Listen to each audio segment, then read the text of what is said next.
जय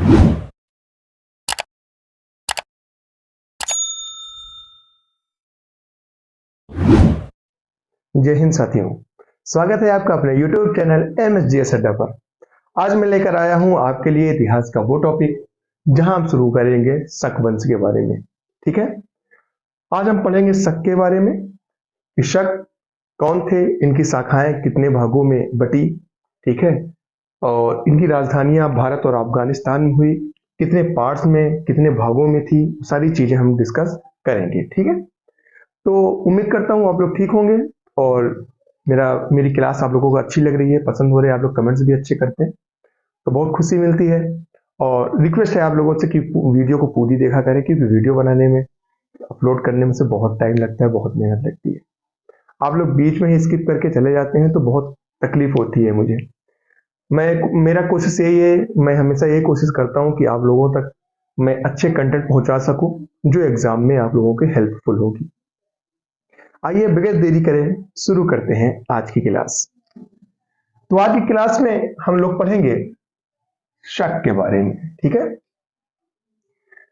तो ये बताऊं कि यूनानियों के बाद जो है भारत में शक आए थे। ठीक है, यूनानियों के बाद, यूनानी के बाद भारत में शक आए। ठीक है, यहां तक मेरी बात आपको ख्याल में आ गई होगी।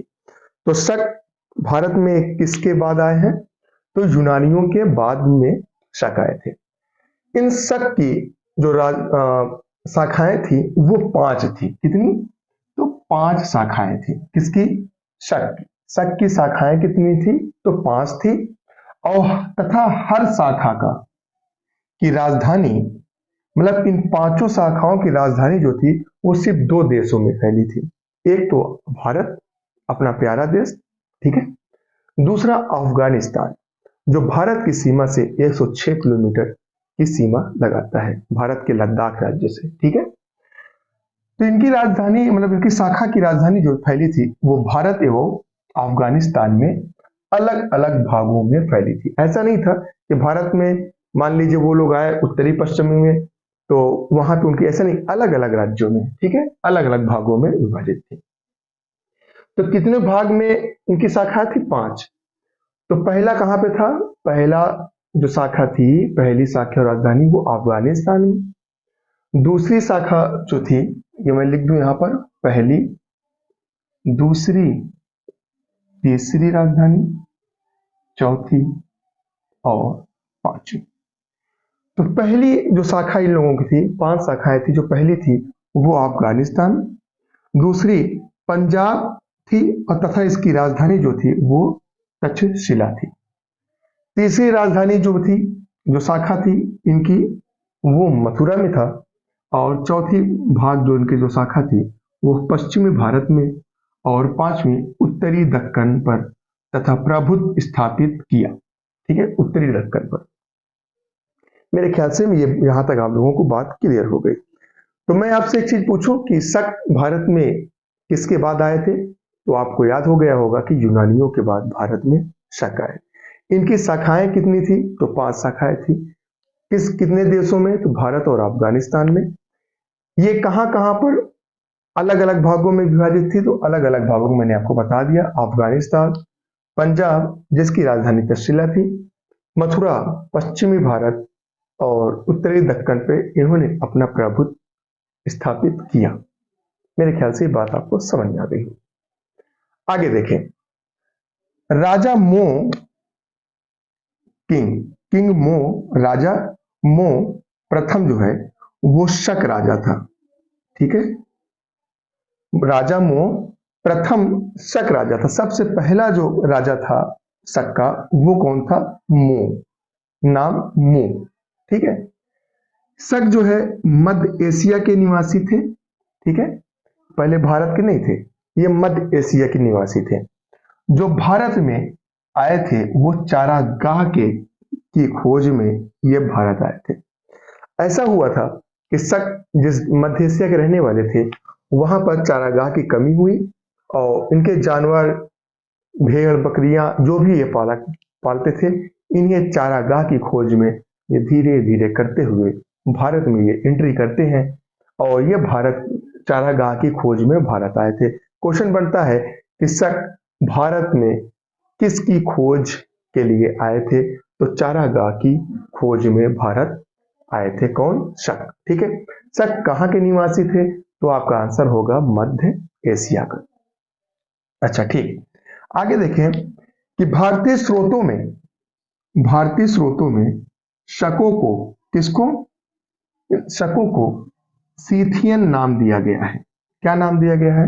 शक से बना सीथियन। ठीक है, शकों को सीथियन नाम दिया गया है। किसके? भारतीय स्रोतों में। भारतीय स्रोतों में शकों को सीथियन नाम दिया गया है। आगे देखें कि चीनी ग्रंथ तथा चीनी लेखकों ने शकों को सई तथा साई बाग कहा है। तो क्या कहा है? शकों को चीनी ग्रंथ में सई और साई बाग, और चीनी लेखकों ने इन्हें साई तथा साई बाग कहा है। तो चीनी ग्रंथ तथा चीनी लेखकों ने शकों को सई तथा साई बाग के नाम से संबोधित किया, मतलब कहा गया है। फिर देखें भारत में जो है, भारत में शक राजा अपने क्षत्रप को, क्षत्रप कहते थे अपने आप को, मतलब अपने खुद को, ठीक है, खुद को, भारत में जो शक थे ना, ये शक जो थे भारत में, ये अपने आप को क्षत्रप कहा करते थे। और इनकी भारत में दो शाखाएं हो गई थी, डिवाइड हो गया था, दो शाखाओं, टू पार्ट्स में डिवाइड हो गया था। ठीक है, इनकी शाखाएं टू पार्ट्स में डिवाइड हो गए थे। फर्स्ट पार्ट जो आया वो निकला था उत्तरी क्षत्रप, जो तक्षशिला तथा मथुरा के थे। ठीक है, जो तक्षशिला तथा मथुरा के थे। और पश्चिमी क्षत्रप जो नासिक एवं उज्जैन के थे। मेरे ख्याल से यहां तक आपको मेरी बात समझ में आ गई होगी। उम्मीद करता हूं क्लास आपको अच्छी लग रही होगी।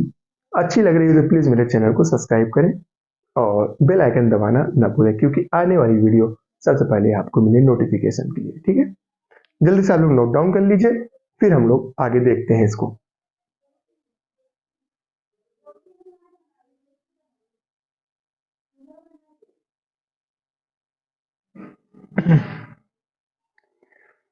तो जब इनकी दो शाखाएं बढ़ गई, एक उत्तरी और एक पश्चिमी क्षेत्र, ठीक है, उसके बाद देखिए हमने आपको बताया कि नहपान पश्चिमी क्षेत्रों में जो क्षहरात वंश का, ठीक है, कौन? नहपान पश्चिमी क्षेत्रों में क्षहरात वंश जो नासिक है, ठीक है, वहां का। और रुद्र दमन कादारमक वंश जो उज्जैन का में है, उसका सबसे प्रसिद्ध शक था। यहां तक आप ये बात बिल्कुल याद रखेंगे, अपने दिलो दिमाग में उतार लीजिए। एग्जामिनर क्वेश्चन ये बना सकते हैं यहां से आगामी एग्जामों में। अभी जैसे एमपीएस के पेपर होने वाले हैं, शुरुआत भी बिल्कुल करीब है। ठीक है, पीसीएस प्री में भी क्वेश्चन आ सकते हैं। अगर आप पीसीएस प्री की एग्जाम देना चाहते हैं तो ये सारे क्वेश्चन वहां आ सकते हैं। इसलिए मैं ऐसे कंटेंट आपको दे रहा हूं ताकि आपके हर एग्जाम में वो सफिशियंट हो, अब आपको हर एग्जाम में वो क्वेश्चन मिल सके। ठीक है, इसीलिए तो कहता हूं ना कि आप मेरे साथ लगे रहें, हर एक चीज यहीं से आपको अवेलेबल करा दूंगा। आगे देखिए नेपाल, मैं एक चीज और बता दूं, बहुत ही जल्द सचिवालय लखनऊ का यूपीपीएससी आरओ एआरओ आने वाली है। उसकी तैयारी करने के लिए आप लोग अभी से ही मेरे साथ लग जाएं, मेरे साथ जुड़ जाएं, क्योंकि ये सारे क्वेश्चंस जो हैं वो यूपीपीएससी आरओ एआरओ में भी पूछे जाते हैं। उसके लिए भी बहुत ही सफिशियंट है, बहुत ही महत्वपूर्ण है। इसके लिए आप इससे लापरवाही ना करें। ठीक है, और जैसे ही वैकेंसी आ जाएगी, नोटिफिकेशन आ जाएगा, मैं आपके लिए आरओ हिंदी स्पेशल की एक बैच चलाऊंगा, जो आप लोगों के लिए बिल्कुल फ्री ऑफ कास्ट होगा। ठीक है, कोई फी नहीं देने होगी आपको, बिल्कुल फ्री में आप पढ़ें। मैं आपको पूरी हिंदी उसमें पढ़ाऊंगा। ठीक है, इसके लिए आप बिल्कुल परेशान नहीं हो। तो देखिए आगे, नहपान जो शक वंश का था, इन्होंने ना अपने सिक्कों पर, जो सिक्का इन्होंने जारी किया, अपने आप को ना राजा लिख दिया है। ठीक है, आई एम किंग। नहपान ने कहा सिक्कों पर मेरा नाम को आप गोद दीजिए, एक छाप दीजिए और उसमें कहिए मैं राजा हूं। तो नहपान ने सिक्कों पर अपने आप को राजा लिखा है।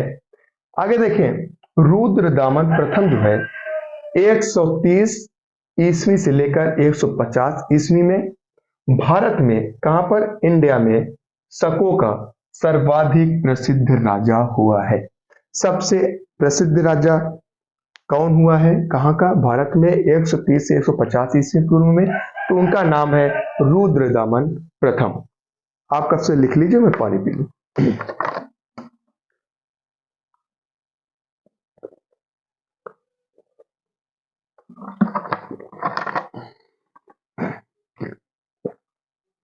मैं बताऊं, मेरी तबीयत अभी भी ठीक नहीं हुई है, ठीक है।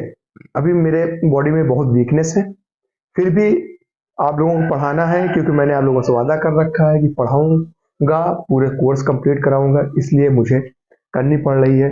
मैं आप लोगों से खिलवाड़ नहीं कर सकता, क्योंकि आप मेरे साथ बड़ी उम्मीदों के साथ जुड़े हुए हैं, इसलिए दवा खा रहा हूँ, कोई दिक्कत नहीं, आराम लगता है तो मैं तुरंत रिकॉर्ड कर लेता हूँ, इसीलिए मेरी क्लास एक दिन गैप हो जा रही है।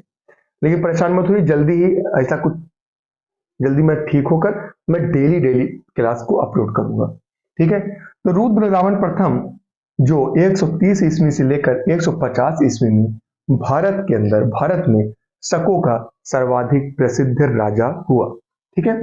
देखिए एक चीज और, ये बहुत इंपॉर्टेंट है, इसको आप लिख लिए, इंपॉर्टेंट करके, वेरी इंपॉर्टेंट करके लिख लीजिए इसको, ठीक है, वेरी इंपॉर्टेंट। गिरनार पर्वत जो है ना, गिरनार पर्वत पर स्थित एक जगह है काठियावाड़, ठीक है। गिरनार पर्वत पर स्थित काठियावाड़ के अर्धशुष्क, कौन सा, अर्धशुष्क क्षेत्र की सुदर्शन झील, एक झील है जिसका नाम है सुदर्शन, ठीक है। सुदर्शन से आप रिलेट कर सकते हैं सुधारने वाला, ठीक है।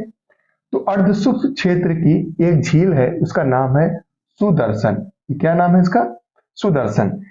की मरम्मत जो है ना, रिपेयरिंग, ठीक है, रिपेयरिंग जो करवाया गया था, उस रिपेयरिंग का जो श्रेय जाता है वो उनका नाम है रुद्रदामन। रुद्रदामन ने गिरवार पर्वत पर स्थित काठियावाड़ के अर्धशुष्क क्षेत्र की सुदर्शन झील की मरम्मत रुद्रदामन ने करवाया था। सॉरी। और इस झील का निर्माण जो है ना, देखिए निर्माण तो मौर्य काल में ही हो गया था, लेकिन जब रुद्रदामन का काल शुरू होता है, जब वो राजाओं में आते हैं, तो उस झील ना कुछ मेंटेनेंस करानी थी, कुछ गड़बड़ी हो गई थी उसमें, तो उसकी जो मरम्मत कराने का जो श्रेय है वो रुद्रदामन ने कराया था। लेकिन इस झील का निर्माण जो है वो मौर्य काल में ही हो गया था, ठीक है। ये बात आपको मेरे ख्याल से पता हो गई है, अब आप लोग को भूलिए नहीं, बहुत इंपॉर्टेंट है, ठीक है। फिर आगे देखिए कि रुद्रदामन ने, ये भी बहुत इंपॉर्टेंट है, इसको भी आप इंपॉर्टेंट करके लिख लें, ठीक है, कि रुद्रदामन ने जूनागढ़ अभिलेख, ठीक है, जैसे अशोक के कई अभिलेख हैं, अशोक ने अपने अभिलेखों में गुदवाया है कि अहिंसा करो, हिंसा से दूर रहो, ठीक है, चोरी ना करो, मतलब दुनिया बहुत अच्छी, मतलब कि इंसान है, जियो और जीने दो, सत्यमेव जयते, ये सारी चीजों का जो है, जैसे अभिलेख में अशोक ने कलिंग युद्ध के बाद तलवार को छोड़ दिया, हथियार को छोड़ा और सन्यास का जीवन व्यतीत करने लगा, तो एक मैसेज देना था, ठीक है, कनिष्क उसको, अशोक को। तो उसी तरीके से रुद्रदामन ने जूनागढ़ अभिलेख में विशुद्ध संस्कृत, ठीक है, विशुद्ध संस्कृत भाषा में सबसे पहले लंबा अभिलेख जारी किया है। ये बात मेरे ख्याल से आपको समझ में आ रही होगी कि रुद्रदामन ने जूनागढ़ अभिलेख विशुद्ध संस्कृत भाषा में सबसे पहले लंबा अभिलेख जारी किया। इसके अलावा जितने भी लंबे अभिलेख इस देश में पाए गए हैं वो सभी प्राकृत भाषा में है। क्या करेंगे कि शक वंश के दौरान जो भी इस देश के अंदर, इंडिया में जो भी अभिलेख प्राप्त हुए हैं वो सारे प्राकृत भाषा में मिले हैं, लेकिन सबसे लंबा अभिलेख जारी करने का श्रेय रुद्रदामन को है, वो जूनागढ़ अभिलेख। जूनागढ़ अभिलेख किस भाषा में है, तो संस्कृत भाषा में है। ठीक है, आगे देखें कि शक वंश का अंतिम शासक रुद्र सिंह तृतीय था। कौन था? रुद्र सिंह तृतीय। वेरी इंपॉर्टेंट, आगामी एग्जामों में क्वेश्चन ये बन सकता है। तो अभिलेख जारी किया। इसके अलावा जितने लंबे अभिलेख इस देश में पाए गए हैं वे सभी प्राकृत भाषा में है। शकवंश का अंतिम शासक रुद्रदमन तृतीय था। मेरे ख्याल से मेरी बात आपको समझ में आ गई है। अगर मेरी बात समझ में आई, वीडियो अच्छी लगी है, क्लास अगर आपको पसंद आई है तो प्लीज मेरे चैनल को सब्सक्राइब करना न भूलें और वीडियो को अंत तक देखा करें, क्योंकि वीडियो बनाने में, क्लास को पढ़ाने में बहुत मेहनत लगती है। तो आप लोग उसको स्किप करके ना जाएं, सपोर्ट करें और लाइक शेयर एंड सब्सक्राइब करना ना भूलें।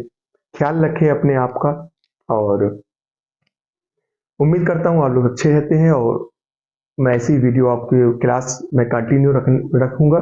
आप लोग बस मेरे साथ लगे रहिए, ख्याल रखिएगा अपना, क्योंकि मौसम चेंज है तो फीवर वगैरह चढ़ रहा है, तो आप उसके लिए ध्यान रखें। मिलते हैं नई उमंग नई जोश के साथ, तब तक के लिए आप ख्याल रखें। जय हिंद।